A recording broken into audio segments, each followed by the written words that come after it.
Everyone, আসসালামু আলাইকুম। আজকে আমরা শিখব দা এর ব্যবহার। দা হচ্ছে দুইটা দা আর দি।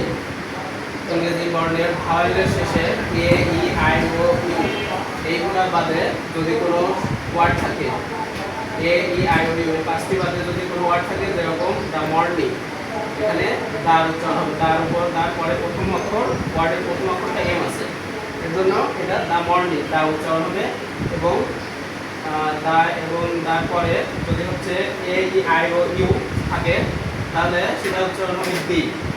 এই দি ইভিনিং, দি ইভিনিং। আর হলো the morning, the morning A, E, I, O, U এর বদলে এম আছে, দা মর্নিং। এরকম আমরা আরও অনেক ওয়ার্ড এবং ব্যবহার করতে পারি।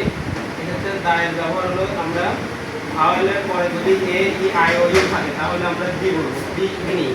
আর ভাওয়েলের পরে যদি এই এ, ই, আই, ও, ইউ একটা যদি না থাকে, যেমন এই পাঁচটা বদলের সব যদি কনসোনেন্ট হয়, সেক্ষেত্রে আমরা দা উচ্চারণ করবো, দা মর্নিং। আর এটা দা ইভিনিং।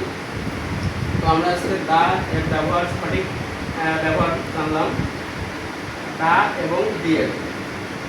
Okay, thank you.